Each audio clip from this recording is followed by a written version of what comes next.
આપણે ભારતની વસ્તી વિશે શું સાંભળીએ છીએ? બસ એ જ કે તે રોકેટની જેમ વધી રહી છે, રોકાવાનું નામ જ નથી લેતી.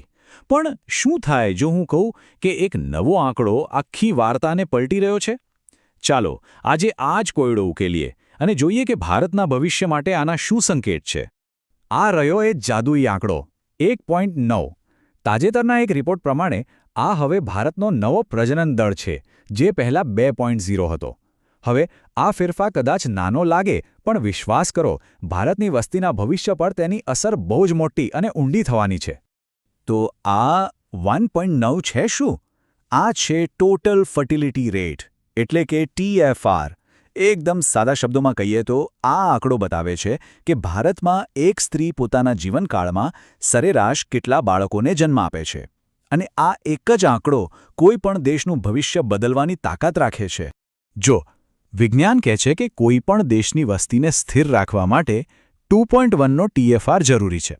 આને રિપ્લેસમેન્ટ રેટ કહેવાય છે. મતલબ કે માતાપિતાની જગ્યાએ 2 બાળકો આવે તો વસ્તી જળવાઈ રહે. પણ ભારતનો TFR હવે ઘટીને 1.9 પર આવી રહ્યો છે.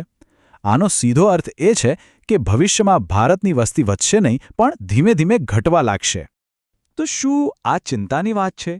શું આનો મતલબ એવો કાઢવો કે ભારત એક મોટા વસ્તી સંકટ તરફ જઈ રહ્યું છે? શું ભવિષ્યમાં કામ કરવાવાળા યુવાનો ઓછા અને વૃદ્ધો વધારે હશે?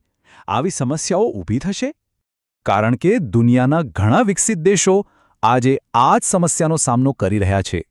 જાપાન આનું સૌથી મોટું ઉદાહરણ છે. ત્યાં યુવાનો કરતાં વૃદ્ધોની સંખ્યા વધી ગઈ છે. યુરોપના ઘણા દેશો જેમ કે જર્મની, ઇટલી અને રશિયા પણ ઘટતી વસ્તીના કારણે આર્થિક પડકારોનો સામનો કરી રહ્યા છે. તો સવાલ એ જ છે કે શું ભારત પણ એ જ રસ્તે જઈ રહ્યું છે? પણ જરા થોભો.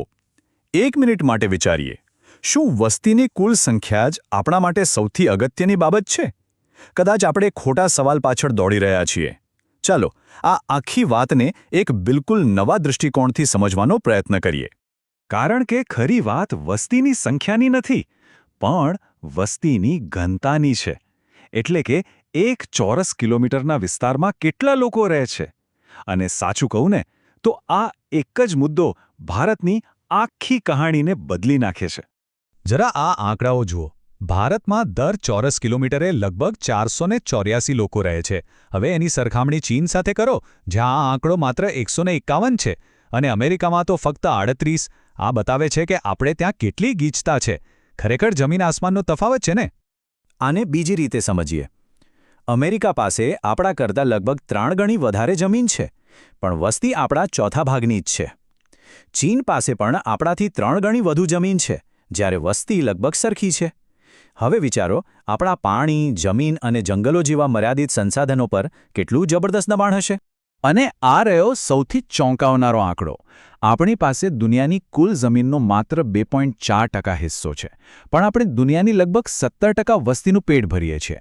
આ એક જ વાક્ય આપણી મોટાભાગની સમસ્યાઓનું મૂળ સમજાવી દે છે. તો કદાચ હવે સમય આવી ગયો છે કે આપણે આપણો સવાલ જ બદલી નાખીએ. જૂનો સવાલ હતો આપણી પાસે કેટલા લોકો છે, એટલે કે ક્વોન્ટિટી. નવો સવાલ હોવો જોઈએ આપણા લોકો કેવા છે, મતલબ કે ક્વોલિટી. શું તેઓ કુશળ છે, સ્વસ્થ છે, શિક્ષિત છે? કારણ કે સાચી લડાઈ સંખ્યાની નથી, ગુણવત્તાની છે. અને આ ગુણવત્તા માપવા માટે એક આંતરરાષ્ટ્રીય માપદંડ પણ છે, સસ્ટેનેબલ ડેવલપમેન્ટ ગોલ, એટલે કે SDG ઇન્ડેક્સ. આ ઇન્ડેક્સ કોઈપણ દેશના લોકોના સ્વાસ્થ્ય, શિક્ષણ અને જીવન ધોરણ જેવા પાસાઓ પર તે દેશ કેટલી પ્રગતિ કરી રહ્યો છે તે માપે છે. અને તમને જાણીને નવાઈ લાગશે કે આ SDG ઇન્ડેક્સમાં 167 દેશોની યાદીમાં ભારતનું સ્થાન છે 99મું. હા, 99મું. આ રેન્કિંગ સ્પષ્ટપણે બતાવે છે કે ભલે આપણી વસ્તી સ્થિર થવા તરફ જઈ રહી હોય, પણ તેની ગુણવત્તા સુધારવા માટે આપણે હજુ બહુ લાંબી મજલ કાપવાની છે. તો આ આખી ચર્ચાનો સાર શું છે?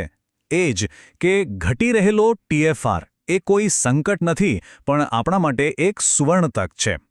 વસ્તીનું દબાણ ઓછું થવાથી આપણને આપણા સંસાધનો અને શક્તિ વધુ લોકો પર નહીં, પણ વધુ સારા જીવન પર કેન્દ્રિત કરવાનો મોકો મળશે. વધુ સારું સ્વાસ્થ્ય, વધુ સારું શિક્ષણ અને દરેક નાગરિક માટે વધુ સારી તકો. તો અંતે એક સવાલ સાથે આ વાત પૂરી કરીએ.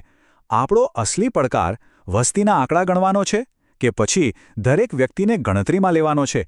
કદાચ હવે સમય આવી ગયો છે કે આપણે લોકોની સંખ્યાની ચિંતા છોડીને દરેક ભારતીયની ક્ષમતા અને તેના ભવિષ્ય પર ધ્યાન કેન્દ્રિત કરીએ. આ વિશે વિચારવા જેવું ખરું.